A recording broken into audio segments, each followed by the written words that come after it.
Dear student, this is Dr. Syed Kaleem from University of Texas, San Antonio. Today we'll talk about chapter number 17, 12th grade FSC second year, and the topic is coordination and control.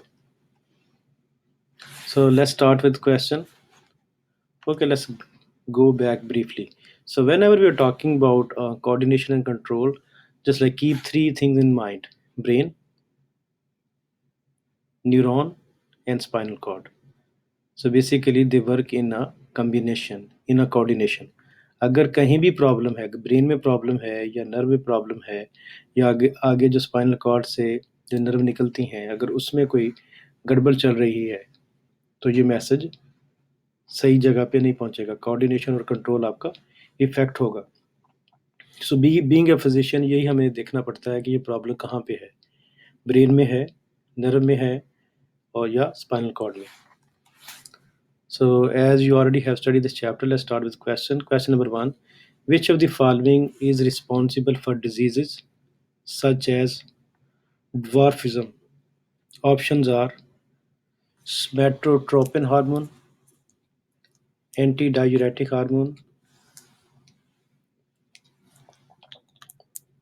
melanophore stimulating hormone, cortical hormone. What do you think?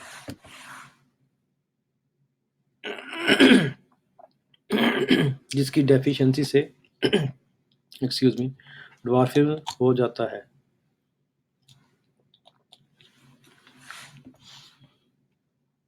Somatotropin hormone. Let's review about this one.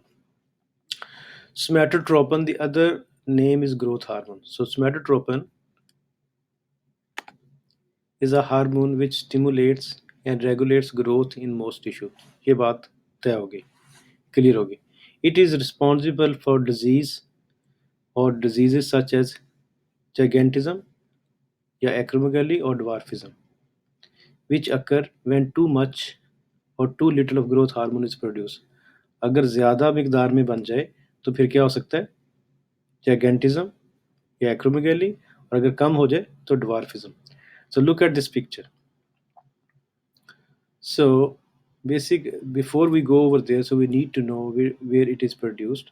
Growth hormone is produced in a pituitary gland. So यहाँ करके है, ठीक है, और ये brain का भी एक साइड में दिखाया गया है, यहाँ पे पिट्यूटरी ग्लैंड लोकेटेड होती है और वहाँ से वो ग्रोथ हार्मोन सिक्रीट करते हैं. अगर ग्रोथ हार्मोन बहुत थोड़ा बने तो उससे ड्वार्फिज्म है, अगर नॉर्मल बने तो नॉर्मल इंसानी ग्रोथ होगी, अगर बहुत ज़्यादा बन जाए तो जाइगेंटिज्म या एक्रोमेगाली होती है. Okay, GH stand for growth hormone. Question number 2: which of the following hormone decreases water loss? Which of the following hormone decreases water loss? Antidiuretic hormone, melanophore stimulating hormone, cortical hormone, or thyroid stimulating hormone? What do you think? या कौन सा ऐसा hormone है जो कि जब water loss होता है तो वो सिक्रीट होता है? That's right, antidiuretic hormone. So let's review this picture. जैसे ये दिखाया गया है कि एक अगर आप वर्कआउट करोगे या रनिंग करोगे या एक्सरसाइज करोगे तो उससे क्या होगा, स्वेटिंग. जब स्वेटिंग हो जाएगी तो बहुत सारा पर्सपिरेशन होता है और उससे जो है वो पानी बॉडी से चला जाएगा, उससे क्या होगा, decrease blood plasma.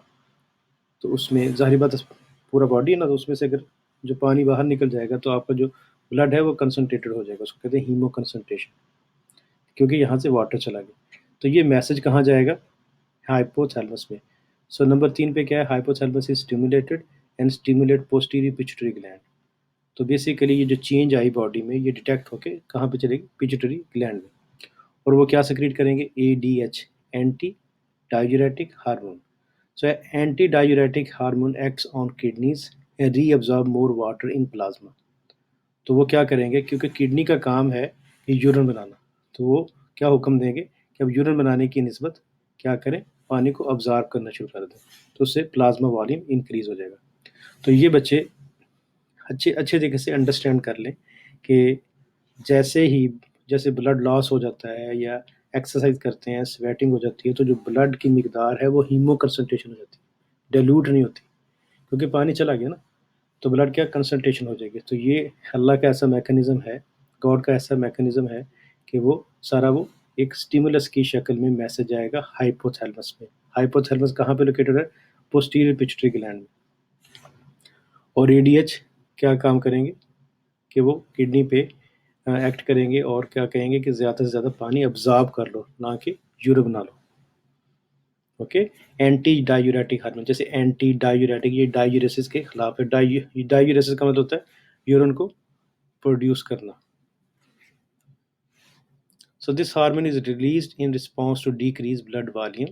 A lack of this hormone produces diabetes insipidus, which is characterized by large quantities of dilute urine and great thirst. अगर इस हार्मोन की डेफिशिएंसी हो जाए, बने ही ना, ठीक है, या यहाँ पे चोट लगी, जहाँ से बनना था वो बंद हो गया, या किडनी रिस्पॉन्स नहीं कर रहे, तो उस डिजीज़ का क्या नाम है? Diabetes insipidus. Diabetes insipidus. जब ये हार्मोन नहीं बनेगा तो इसके सारा जो काम है इसके अपोजिट हो जाएगा। क्या अपोजिट हो जाएगा? कि किडनी बहुत सारा पानी अब्जॉर्ब नहीं करेंगे और यूरिन बहुत ज़्यादा आएगा और बहुत ज़्यादा प्यास लगेगी। Question number 3, which of the following is a disease that causes slow movement, stiffness and loss of balance? इनमें से एक ऐसी कौन सी डिजीज है जिसमें ये ट्रायड होती है? Slow movement, stiffness and loss of balance. Options are Alzheimer disease, epilepsy, Parkinson's disease या पल्मोनरी एस्पिरेशन। अगर नहीं क्वेश्चन आता, उसकी आंसर नहीं आता, तो जस्ट देखो कि कौन सा एक्सक्लूड कर सकते हैं। एपिलेप्सी में may be not. Pulmonary aspiration, pulmonary कहते हैं लंग्स, लंग्स में अगर कोई चीज़ चली जाए। अब आपके पास दो ऑप्शन है, अल्जाइमर डिजीज या पार्किंसंस। क्या है? स्लो मूवमेंट है, स्टिफनेस है, लॉस ऑफ बैलेंस है। That's right, Parkinson's disease. Okay, let's review this one. Nerve cell damage in the brain causes dopamine levels to drop, leading to the symptoms of Parkinson's disease. Parkinson's often start with a tremor of hands. Okay, so basically क्या कह रहे हैं कि nerve cell damage हो जाता है कहाँ पे? ब्रेन में। जिन्होंने क्या सेक्रेट करना था? डोपामिन। डोपामिन की डेफिशिएंसी हो जाएगी, उसकी वजह से पार्किंसन के सिम्टम हो जाएंगे। उसमें क्या क्या सिम्टम है? देखिए, look at this picture. Tremor of the hands even at rest, ऐसे जैसे मैं बैठूं तो फिर भी उनका हाथ ऐसे ऐसे होता रहेगा। ट्रेमर्स, ट्रेमर्स, ठीक है। और परसिस्टेंट ट्रेमर्स, अगर हाथ ही मिलाएंगे तो फिर भी ऐसे ऐसे होता रहेगा। और on top of that, shuffling gait. Shuffling gait unbalance, balance नहीं है, तो कभी बस ऐसे चल रहे हैं, कभी ऐसे चल रहे हैं, कभी ऐसे चल रहे हैं, कभी ऐसे चल रहे हैं, in small steps and curved in a characteristic way. और इस तरीके से वो अपने आप को बैलेंस करने की कोशिश करेंगे, क्योंकि वो गिरने की भी कोशिश कर रहे हैं और चलने की भी कोशिश कर रहे हैं। पार्किंसन डिजीज, तीन चीज़ें, slow movement, stiffness, loss of balance, Parkinson disease. याद कर लो अच्छे तरीके से। Number 4, question, which of the following is a disorder which causes seizures? जिसमें सीजर्स होती हैं। Options are dementia, epilepsy, Alzheimer's and pulmonary aspiration. That should be easy. Epilepsy. Okay. Epilepsy को क्या कहते हैं? मिर्गी, जैसे दौरे पड़ते हैं। It is a disorder in which nerve cells activity in the brain is disturbed, causing seizures. इसमें ब्रेन एक्टिविटी क्या होती है? वो डिस्टर्ब होती है। एपिलेप्सी में occur as a result of a genetic disorder और an acquired brain injury such as trauma और स्ट्रोक। बड़ों में स्ट्रोक की वजह से हो सकती है। कुछ जेनेटिक डिजीज़ है, जैसे वालदैन को थी, बच्चों को भी होगी। ब्रेन इंजरी, कोई चोट लग जाए, और कोई जैसे एक्सीडेंट है, मोटर व्हीकल एक्सीडेंट है, तो this is showing basically these are showing just like excessive and abnormal brain cell activity. Normally होता क्या है कि एक इम्पल्स चलती है, दूसरी जगह पे जाके उसके ऊपर रिएक्शन हो जाता है कि भी इसको आगे सप्रेस करना है कि आगे लेके जाना, और चीज़ें कंट्रोल है, ठीक है। जैसे ये है कि ये पानी की बोतल मैंने उठा ली, उधर रख ली, उठा ली, रख ली, ठीक है।